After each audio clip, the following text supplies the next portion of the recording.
Welcome to Quantum Bombs, a commentary show on the human condition through metaphysics and freedom. And today, guys, look at my tagline behind me, paradoxically nuanced. Today's episode, I'm claiming, is going to be the deepest paradox as far as one can take. That is what I'm claiming today. So stick around till the end and tell me if I could have taken it any further. Today's episode, I'm going to ask you two simple questions. It's a yes or no answer, so everyone can play along. These are the most fundamental questions, yet no one has likely asked you these questions. They are questions from Ontology, which is a branch of philosophy that defines what is our reality made of. So when you say, I believe in God, or I don't believe in God, I'm an atheist, or I don't even know or care, you say those things and you're already putting yourself in a bucket to a question you've never been asked.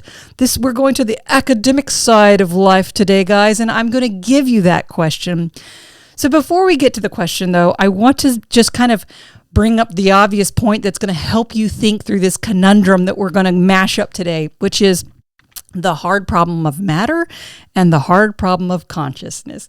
Now, I know you've heard the second one, right? We know that science doesn't know what to do with consciousness, so it kind of just set it to the side and continued sciencing. But thankfully, we do know that our homies from the East, they know a lot about meditation. They know a ton about consciousness. We also have spiritual people here in the West. We know way more than we give on, but yet it's separated from our world of academia.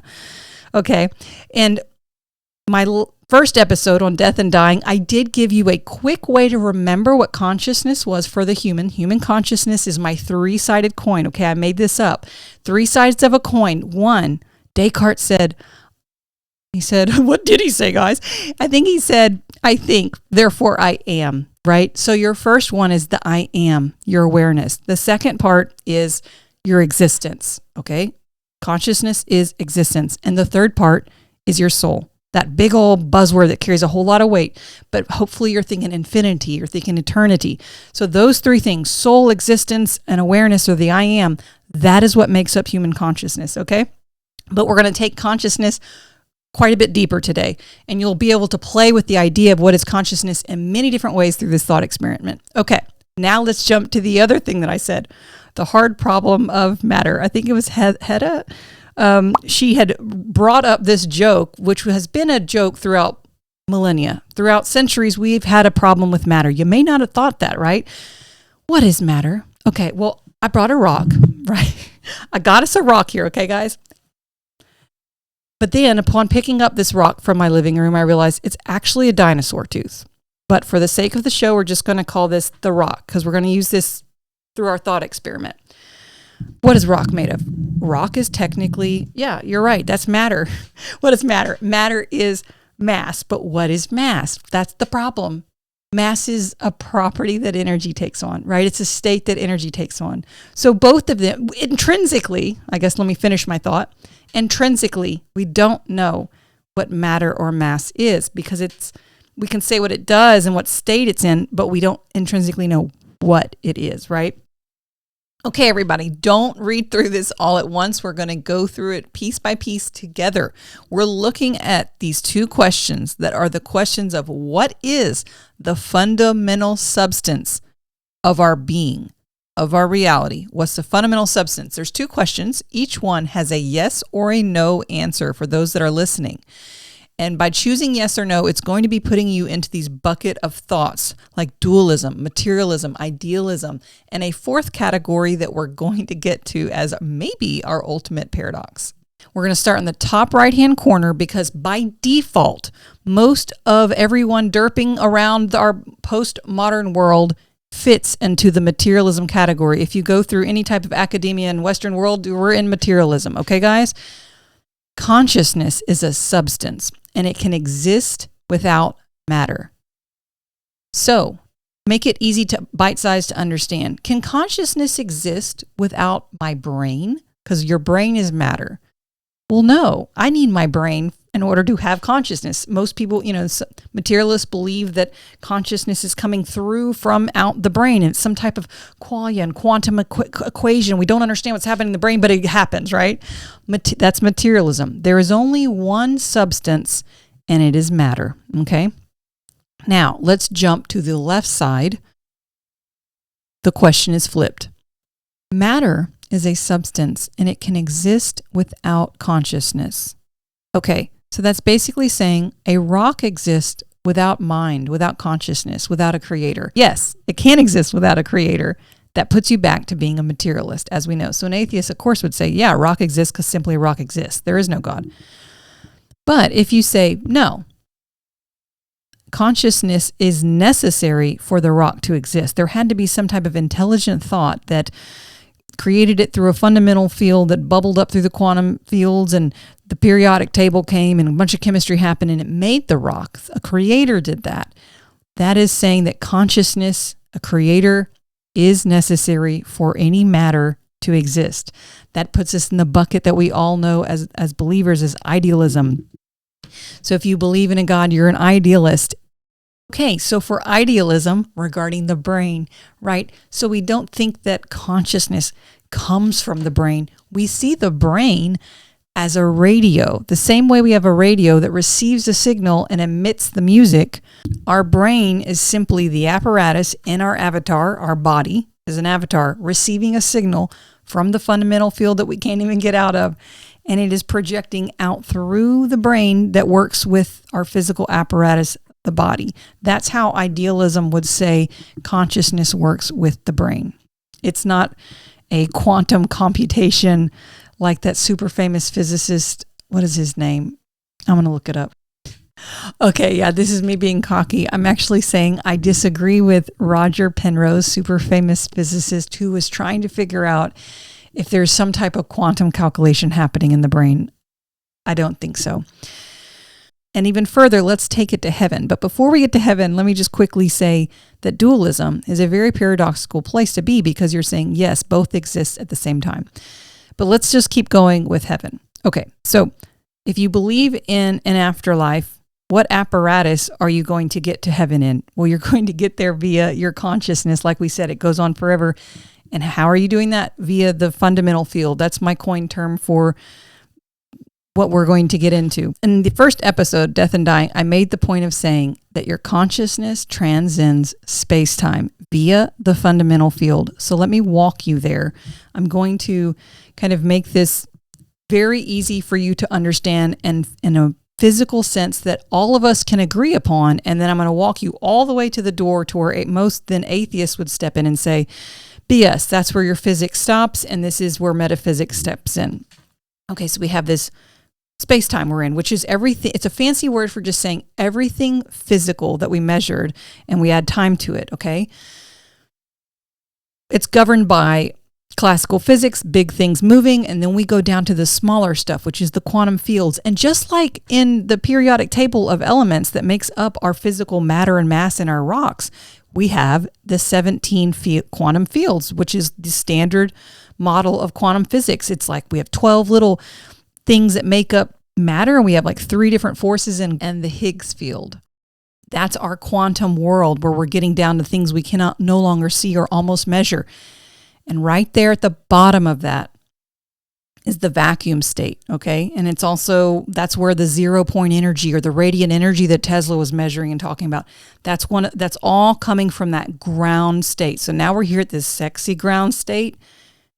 What comes from beneath that? In that infinite state, there is magic. That is where a few physicists live today. They say we should have been looking at this fundamental field that permeates all throughout space-time and goes down below that ground level. What is on the other side of that is our, for lack of a better term, dimensions. That's our heaven. That's where the fundamental field, that's what makes the point. The point I'm saying is your consciousness has to transcend space-time to go into the next dimension, to heaven. But I want to bring you back. Okay, so I was like, yeah, you're right. I don't really know what consciousness is made of. outside of space-time. But then I was like, well, yeah, I kind of do actually. Chapter 43 of the Autobiography of a Yogi, which is one of the most largest read spiritual books of all time, it does actually break down what it is like as a soul to be in heaven. But I'm going to talk really philosophically big here, trying to include everybody. We know that we can't go to God the Father as a sinner, as our ego. We've got to shed even our human body in order to get to God the Father. We are made of 30. So if we start from the top down of like what got us here to this physical encasement as a soul, we have 35 causal, ideational thought matrix blueprints, right? So that is, you've got to have an idea matrix of my Bethness, yourness, before you even can get down to this. Beneath that body, that causal body thought matrix is 19. Think astral, lifetronic, light. So when you're up there in heaven, you're operating with lifetronic, light vibration, colors, and your ideational thought matrix of desires and wants and what makes you you. And then we come here to earth, we've got 16 of those 16 elements under the branch of the 35 thought matrix. We have our physical body encased in this bodysuit, held together. Our ego and the breath holds us all together and keeps this consciousness in the body. But that's what I'm saying. So we do have an idea of what our consciousness is like and made up of in heaven. Now, if you're a Western Christian, you're like, she's losing me all these words. We're just trying to put physical descriptions to what heaven would be like if you had to physically describe it. Now, since we're on the Christian nuance really quickly, the saying, no one goes through the Father except through me. I personally, just me toying with it, I believe that in order to get to the Father, to graduate from this ideational thought matrix, to get to the one, to get to God the Father, the supreme vibration of everything that we're getting to, the final substance, I believe you pass through Christ's consciousness. So yes, no one goes through the Father except through him. So I'm saying that fundamentally I agree with the Christian thought, but I'm using some scarier words when I'm trying to describe the physics of heaven, okay? To walk us up to the point I'm making of what is the substance of God, right? Because the whole point is that we're going to join with him, and you don't go there all dirty and sinful and low vibrational, right? That's also the point by I'm saying there's a graduation process. So if you believe that there's a heaven and a hell, then there is a lower point. And this is the ascension point. So that was funny. So I'm like, okay, I do kind of know the substance of what our consciousness is in heaven. We know a lot about it. But again, once you graduate further and further and closer into God, what is the substance after the causal state? After you're no longer your own ideational thought being, which I'm told that you will not lose your point of view, your Bethness, your consciousness. You won't lose that. Remember, your three-sided coin still goes with you. You won't lose that when you are with God the Father. What is that substance? Okay, so that puts us, the reason I brought this back up is it puts us into this box here. And there is something that goes in this box. Let me get to it quickly. It is called neutral monism. There's one fundamental stuff that is neither matter nor consciousness. Both emerge from it. Think of it like a matter and consciousness are two sides of the same coin, but the coin itself is something deeper that we can't fully categorize. Spinoza is classic reference here. Some would argue that your fundamental field you keep referencing could fit here. It's not purely consciousness and it's not purely matter. It's the source of both. Well, this says the no box, both positions basically say you can't have matter without consciousness and you can't have consciousness without matter. So that's the conundrum. That's what we're walking up to. Back to my boxes. Let me get back to them. We're here we're idealists. Consciousness is absolutely fundamental. That is how God works. That is how he created the larger consciousness system. Nothing exists outside of God's consciousness.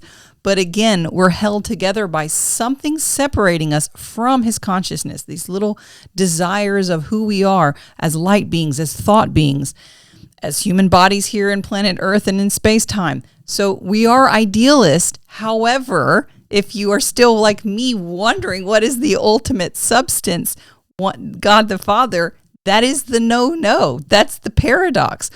Okay, so to recap, I want to make this crystal clear that you can follow me. I don't want you to not like ontology. If I'm listening to myself, it sounds like I'm actually skipping around these buckets. Hear me out.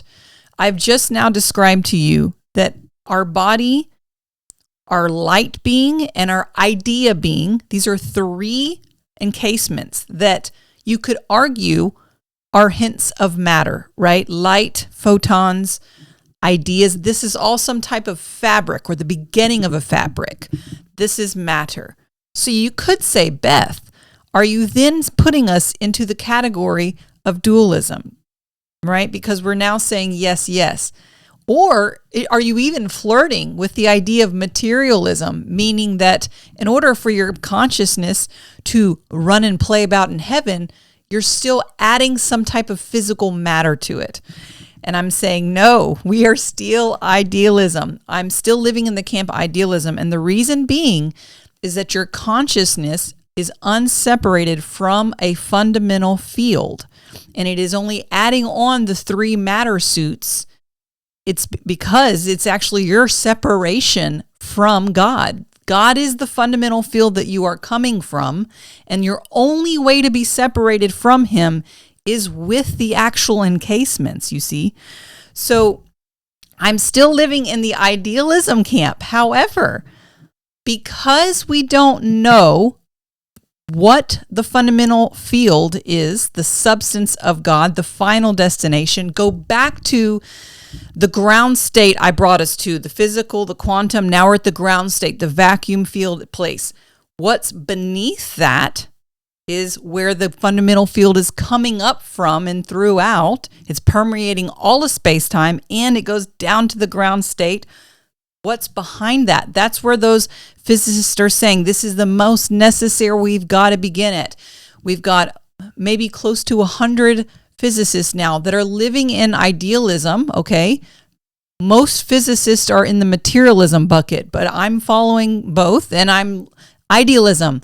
Nassim Haramein, Thomas Campbell, Federico Fagan are all saying there's a fundamental field perpetrating throughout all of space-time that is everything is arising from. However, all of the mystery, all of the power, everything lies beneath that ground state. And because we don't know what that ground state is, what God is, what is the fundamental field, the source, it has idealists like myself in the no bucket as well as neutral monism.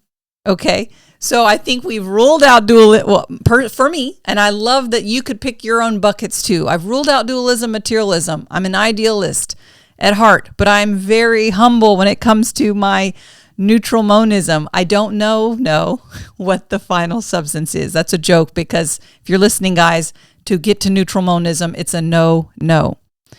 So I walked us pretty deep into this. This is our paradox of what we're straddling. We need to take it even further. This is the state of substance right now in space-time. Since we're here in space-time, we could talk about now because we have time on our brain. But what is the biggest mystery of all time? Think about it, guys. I'm talking about time. So I'm going to take you. I have this theory, and I'm going to walk you through it. I'm actually creating a 3-part television documentary series on this, so I already have it written. What I'm proposing to you is what I claim, this is my claim, to be the largest mystery of life. You could basically look at all of the world's largest mysteries, right? We can't unify quantum physics with classical, or we don't know what gravity is yet. But I'm willing to bet that few human beings that walk the planet Earth, like Jesus and yogis and all of the saints that have sat in samadhi and completely unified their brain with the larger consciousness system, our wondrous God. They were given most of the answers to life. However, I often wonder, did Jesus and all these smart, people that were completely aligned know this one mystery I'm fixing to give to you? To me, I personally believe this is the largest mystery of all time. You will not find one more question that takes it deeper than what I'm going to read to you right now. Okay, so My friend has a ranch. We're going to be filming it on his ranch. It's the desert. It's twilight. The sun is setting. You're just meeting me, this girl that's walking mysteriously, looking amazing on camera. And you don't know who I am. I'm not talking to you, but you could hear the voices in my head. And I'm going to give you a little bit of some, like commentation, because this is written for me and like producers that would be looking at it. Okay, I'm going to start reading to you. I want to show you something. Boom, black screen. It pulls out from Earth. Back to voiceover. Isolated from everyone, from all human thought. Well, even if we traveled at the speed of light, due to the expansion speed of our universe, I can't even get us outside of our universe, outside of space-time. But let's say we can, and we go beyond any dimension of subtle detectable energy, beyond the vacuums, black holes, just nothing, to a void, complete nothing, no light, no darkness, most importantly, vibrationless, unmanifested. This condition is what most religions, esoteric teaching, theologians, and physicists can agree on, was the condition before the Big Bang, before the moment of singularity. This condition right here of what happened before the Big Bang is arguably the biggest mystery of all time. This condition we'll refer to as the absolute. But it also has another name.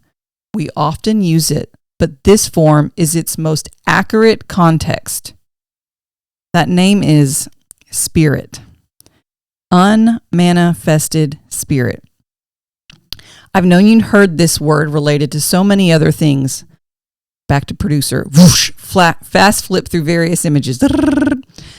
Most people don't understand the actual mechanical difference between the words God and spirit. But don't worry, I will take you there. So that's kind of the beginning of the documentary. But the reason I wanted to get that to you, to read that to you, is to get you into understanding just what that looks like. That is, there will never be another bigger paradox. Once you start stabbing at it with physics and all the thoughts and ways you could think about it, that is it. And even if you're a Christian, you're like, well, the Big Bang, it's like a word that you don't like, then just think of it as before Genesis, before the word, before the first vibration. What was that state? That is most people all agree. No one knows what happened before creation, before Genesis, right?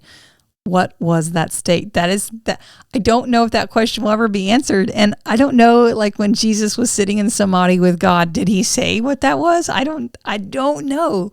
But it's a cool thought process. What was the substance before? What was that state? And then of course we have God in heaven right now, the Holy Trinity. What is that substance? Is it pure consciousness? Is it information based, as Thomas Campbell would say? Is it, the ideational thought matrix of all things in a beautiful love frequency vibration? We don't know, but at least I think I would, like to bet that I'm an idealist, and I'm humble about the substance of what I will become when I completely unify with God one day. But while I'm in heaven, I do believe that I'm still a consciousness. I'm still conscious, actually, when I do unify with him. But what that substance looks like, what is consciousness intrinsically made of, we don't really know till we're there. And I won't be able to beam myself back down into this YouTube video and answer it for you. And that's kind of the beauty about life. It really is. I've thought about it a lot. Anyway.